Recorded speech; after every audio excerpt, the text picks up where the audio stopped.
Hello बच्चों। आज हम पढ़ेंगे काइनेटिक एनर्जी। तो आइए हम शुरू करते हैं इस चैप्टर को। Kinetic energy. अगर एक बॉडी है अगर एक बॉडी है एम मास का अगर एक बॉडी है और वो वी वेलोसिटी से मूव कर रही है, तो कोई भी मूविंग ऑब्जेक्ट जिसके पास मास है उसका काइनेटिक एनर्जी इक्वल होता है हाफ mv² के। मतलब any moving object has kinetic energy. The energy possessed by a body due to its motion is called kinetic energy.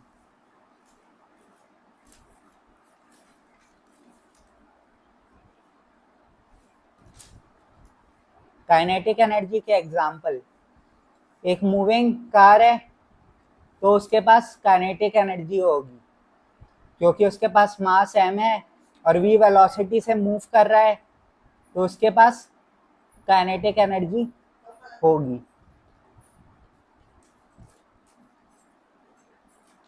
Moving car है तो उसके पास काइनेटिक एनर्जी होगी। अगर एक बॉय रन कर रहा है या गर्ल रन कर रही है तो उसके पास काइनेटिक एनर्जी होगा क्योंकि उसके पास मास है और साथ में उनके पास वेलोसिटी भी है। अगर एक क्रिकेट बॉल है जिसको हिट करा गया है तो उसके पास काइनेटिक एनर्जी होगी क्योंकि उसके पास मास m है और v वेलोसिटी से मूव कर रहा है। अगर एक बाइसिकल है वो स्लोप में है, वो v वेलोसिटी से मूव करेगी तो उसके पास भी काइनेटिक एनर्जी होगा। फ्लोइंग वाटर इन रिवर में फ्लोइंग वाटर के पास भी काइनेटिक एनर्जी होता है। Wind blowing strongly has kinetic energy.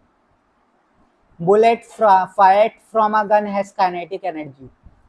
Swinging pendulum कभी इधर है कभी इधर आ गया, फिर कभी ऑक्सिलेट इधर कर गया, फिर कभी ऑक्सिलेट उधर कर गया, तो उसके पास मोशन है जिसके कारण उसके पास काइनेटिक एनर्जी है। एक ट्रेन है वो अपने ट्रैक में मूव कर रहा है तो उसके पास भी काइनेटिक एनर्जी है। अगर एक एप्पल ट्री से गिर गया तो उसके पास भी काइनेटिक एनर्जी है।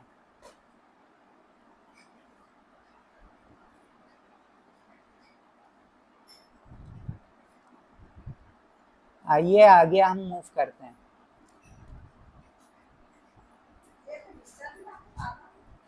डेरिवेशन ऑफ काइनेटिक एनर्जी हम कैसे करेंगे? तो हमको पता है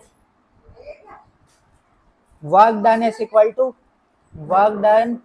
equal to change in kinetic energy होता है। तो वर्क को हम लिख सकते हैं force to displacement into cos theta. और अगर हम माने फोर्स और डिस्प्लेसमेंट के बीच का डायरेक्शन, दोनों के बीच का एंगल 0 डिग्री है, तो फोर्स इंटू डिस्प्लेसमेंट हो जाएगा। और वर्क डन को हम लिख सकते हैं फोर्स इंटू डिस्प्लेसमेंट, और फोर्स को हम लिख सकते हैं mass into acceleration into displacement. और हमको थर्ड इक्वेशन ऑफ मोशन से भी पता है v² minus u² is equal to 2as। H displacement है तो उसको d मान लिए, तो v² minus u² by 2 is equal to ad। तो work done is equal to MAD था तो m को वैसे ही रखे और AD को हम v² minus u² divided by 2 लिख दिए। तो वर्क डन हो गया हाफ mv² माइनस u², और ये किसके इक्वल है? चेंज इन काइनेटिक एनर्जी के। और अगर हम इनिशियल वेलोसिटी को 0 माने तो काइनेटिक एनर्जी हो जाएगा हाफ mv²। तो डेरिवेशन ऑफ काइनेटिक एनर्जी हम कर दिए।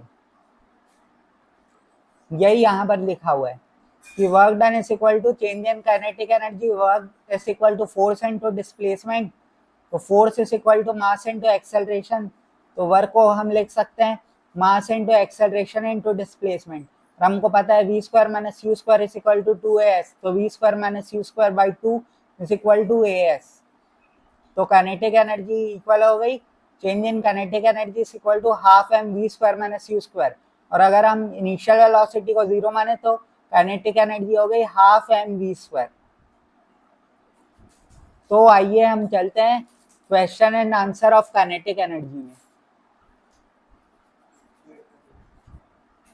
What is kinetic energy? अगर एक मास m है, वो v वेलोसिटी से मूव कर रहा है, मोशन में है, तो उसकी kinetic energy half m v square के इक्वल होगी। यही काइनेटिक एनर्जी है, और ये इसका formula half m v square अभी हमने डिराइव भी करा है। A ball of mass 2 kg, a ball of mass 2 kg is moving with a velocity of 3 metre पर second, find the kinetic energy. तो हमको पता है kinetic energy half m v square के इक्वल होता है, हाफ एम वी स्क्वायर के इक्वल होता है। तो half into mass 2 kg into v square 9, तो 9 जूल्स के इक्वल आ गया।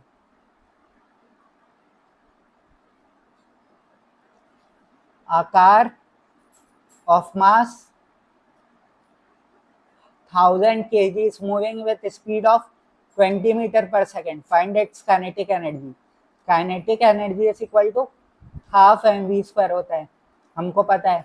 तो half into mass 1000 kg into v square, तो 20 इंटू 20, जो कि आ जाएगा 22 लाख जूल्स,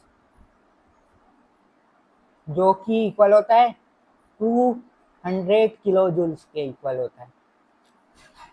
क्या kinetic energy direction of motion पर डिपेंड करेगी?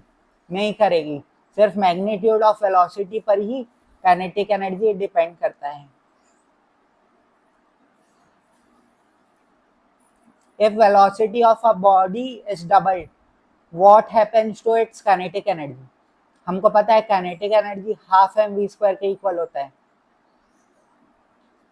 और काइनेटिक एनर्जी जब वेलोसिटी को डबल कर दिए तो 4 times half m v square, मतलब 4 टाइम्स काइनेटिक एनर्जी के इक्वल हो जाएगा हमारा new kinetic energy. A bullet of mass 50 gram is fired with a velocity of 200 meter per second. Find its kinetic energy. तो हमको पता है kinetic energy is equal to half m v square होता है, तो हाफ इंटू 0.05 kg इंटू 200 का square, जो कि इक्वल हो जाएगा 1000 जूल्स के। Thank you.